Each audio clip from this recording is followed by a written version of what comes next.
Sergelstorg, Stockholm, Sweden, at Saturday. It's Easter Saturday, 2021, Dream 2021, Dream 2023, and again, fall start. I hate Amazon since Amazon owns Switch as I gather. I'm not sure, but well, I still do. So I'm gonna do some live reading. Yeah, I've done that before.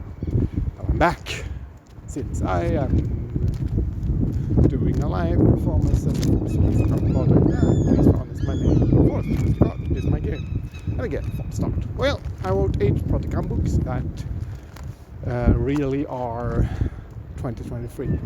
Well, I mean 2046, the official or unofficial sequel to 2023. Since I was in Liverpool 2017 as part of the 400, not moving on much. It was a book launch for 2023 and I wrote the sequel novel, which is slightly longer, when 2023, as practicum books. And well, I'm also trying to market the novel and getting a publisher by selling umbricks. Now, an umbrick is not a umbrick, but the people's pyramid will be built. So an umbrick, well, I sell them for like 25 UK pounds plus postage at coffee.com/Pries Verhon. So check them out. And if people don't buy them, I place them places. So it's very secret locations. Like I placed umbrick 7 yesterday at a secret location. Well, anyway, I will now read 2 pages from the novel. This gives something som vi talar vid. It is being written as we speak. And again, false start. That is when I'm proper, and this is a slight rewrite, and very important to read and understand and to put into context. If you do not read this, you will not understand the background, and you will not understand what futuristic art is.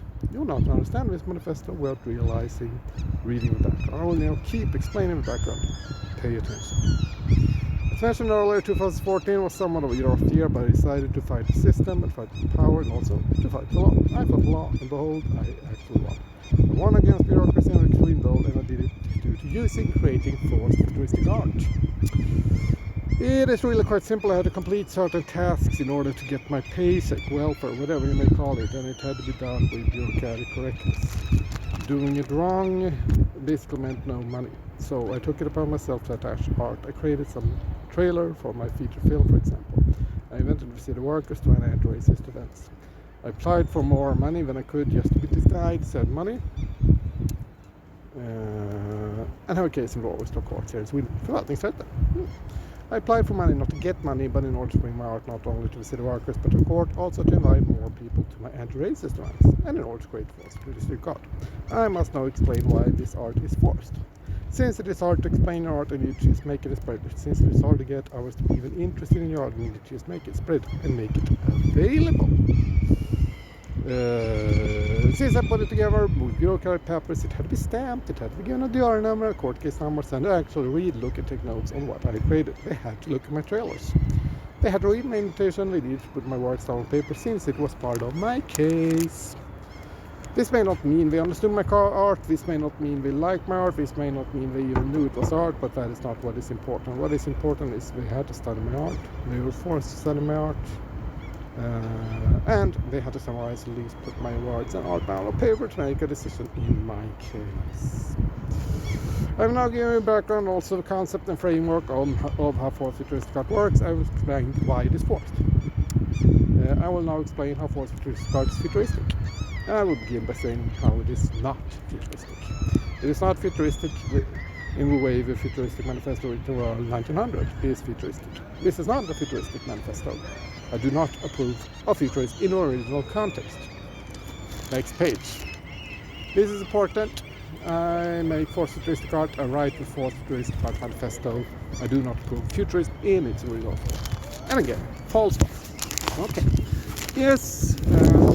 Well, there we go. I guess it's now reading. So it's the same pages. Because that makes sense. You know, I don't want to make my work too available.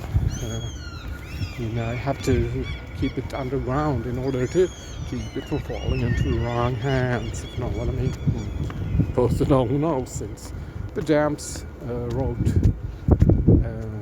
2023 and they are also part of a DJ mixtape by the Prodigy who sampled I have to keep my work. I have to take my work back underground. in order to keep it from falling into wrong hands. So that is the case. Yeah, it's all part of my case. It's being written as we speak. 23, you better believe it. So where's that? Well, I suppose, yeah, that's funny. That's where I'm going. Yeah. So, with that in mind, I bid you farewell. Thank you for looking, all my Ariana Grande fans. Oh, it's a long story. But anyway, futuristic art is my game, and Pries Verhon is and will be my name. And again, false start. See you next time.